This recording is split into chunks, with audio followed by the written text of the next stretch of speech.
अजय ने सोच लिया था कि वो शादी करेगा तो सिर्फ मधु के साथ।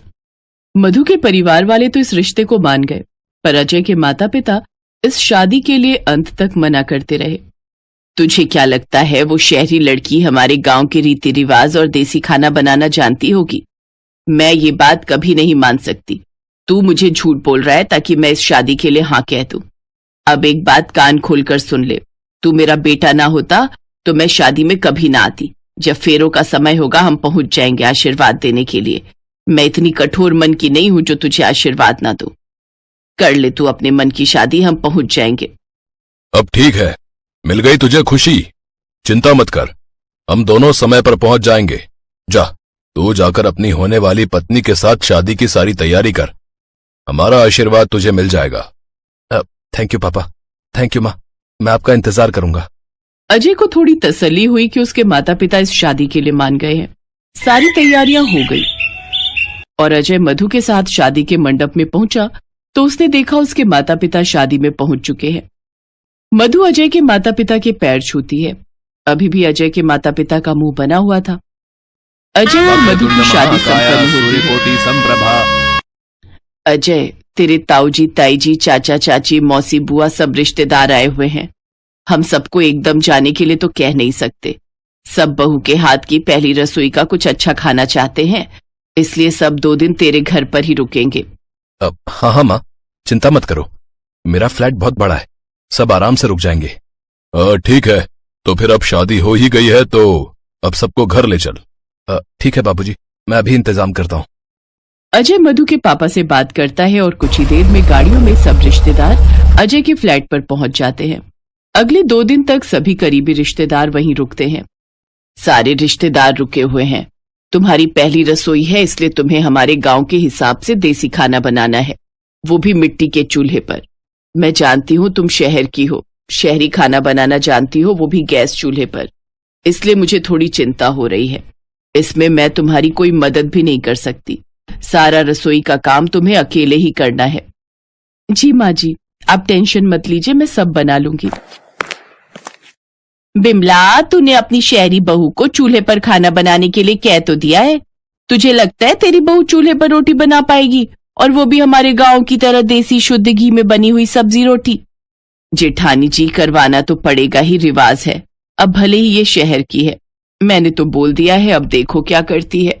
मधु रसोई में जाने लगती है कि तभी अजय उसके पास आता है। मधु, तुम तैयार हो ना? हाँ मैं तैयार हूँ, बस कुछ देर और। अच्छा आप मेरे साथ छत पर चलो, मुझे चूल्हा तैयार करना है। ठीक है, मैं तुम्हारे साथ चलता हूँ। अजय के माँ पापा और बाकी रिश्तेदार बैठे हुए देख रहे थे। मधु छत पर जाती है और एक चूल्हा बनाकर तैयार कर देती है। अब आती है खाना बनाने की बारी। मधु बहुत ही बढ़िया शुद्ध देसी घी से भरपूर सब्जी दाल तैयार करती है, और वो भी चूल्हे पर। बिमला, खाने की खुशबू तो बहुत अच्छी आ रही है। हाँ आ तो रही है, और मैंने देखा है बहू चूल्हे पर सारा खाना तैयार कर रही है, वो भी देसी तरीके से। अरे मदन, खाना बनने में कितनी देर है भाई? सभी रिश्तेदार पूछ रहे हैं कि बहू के हाथ का देसी खाना कब मिलेगा? बिमला, एक बार जाओ तो बहू से पूछो खाना तैयार होने में कितनी देर है। हाँ मैं जाती हूँ। मधु सारा खाना तैयार कर चुकी थी। माँ जी, मैंने सोचा जब पहली रसोई में खाना बना रही हूँ तो क्यों ना खीर भी बना लूं, क्योंकि हर शुभ काम की शुरुआत मीठे से ही तो होती है। मैं ठीक कह रही हूँ ना माँ जी?